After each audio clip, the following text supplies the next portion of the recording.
Hello ప్రజలారా, ఎలా ఉన్నారు? Welcome to my channel Hindu mythology unfolded.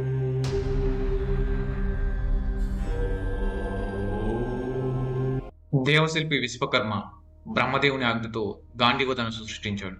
ఆ గాంధీవం కేవలం ధనుసు మాత్రమే కాదు, అది ధర్మానికి నిలువెత్తు చిహ్నం, విజయానికి సంకేతం. ఈ గాంధీవం మొదట బ్రహ్మదేవుడి చేతిలో ఉండగా, తర్వాత ప్రజాపతి, ఆపై ఇంద్రుడు, చివరకు వరుణదేవుడు, ఇలా అనేక దివ్య హస్తాల ద్వారా ప్రయాణించింది. ఖాండవ వనం మాయలు, మంత్రాలు, రాక్షసులు, సర్పాలతో నిండి ఉంటుంది. దాన్ని ఇంద్రుడు రక్షించేవాడు. పృథ్వీలో ఒక అసాధారణ సందర్భం ఏర్పడింది. అగ్నిదేవుడు తన ఆకలిని తీర్చుకోవడానికి ఖాండవ వనం దహనం చేయాలనుకున్నాడు. కానీ ఆ వనాన్ని రక్షించే ఇంద్రుడు అగ్నిదేవుడి ప్రయత్నాలను అడ్డుకున్నాడు.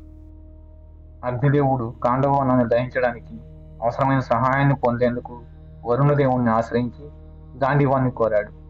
వరుణుడు ఆ విజ్ఞప్తిని మన్నించి గాంధీవంతో పాటు అమోఘమైన బాణాలతో నిన్ను తుక్కిని మరియు ఒక దివ్యరథాన్ని కూడా అందించాడు.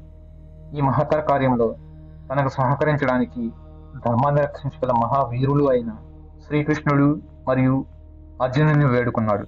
ఆ తరువాత వర్ణదేవుడి నుంచి పొందిన దివ్యరథాన్ని, గాంధీవాన్ని మరియు అమోఘమైన బాణాలతో నిన్న తుక్కిని అర్జునుడికి ఇచ్చి అతని శక్తిని మరింత పెంచి కాండవ వనాన్ని దహించి తన ఆకలిని తీర్చుకున్నాడు. కురుక్షేత్ర యుద్ధం ముగియగానే అర్జునుడు గాంధీవాన్ని తన వద్దే ఉంచుకున్నాడు. ధర్మాన్ని కాపాడడానికి పాండవులు తీసుకున్న పాత్రలో గాంధీవం ముఖ్య పాత్ర పోషించింది.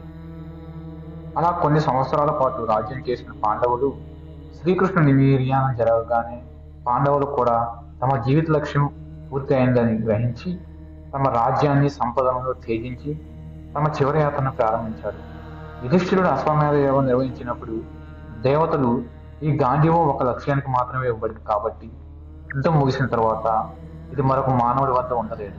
అర్జునుడి గాంధీవం మరియు దివ్య తుక్కిని వరుణుడికి తిరిగి ఇవ్వాలని ఆదేశించగా ఆ ఆజ్ఞ ప్రకారం అర్జునుడు గాంధీవం మరియు దివ్య తుక్కిని సముద్రంలో ముంచి వరుణుడికి తిరిగి అందించాడు. అయితే ఇప్పుడు గాంధీవం ఎక్కడ ఉంది? పురాణాల ప్రకారం ఇలాంటి దివ్య ఆయుధాలు నాశనం అవ్వవు. అవి ధర్మానికి అవసరం ఉన్నప్పుడు మళ్ళీ తిరిగి వస్తాయి.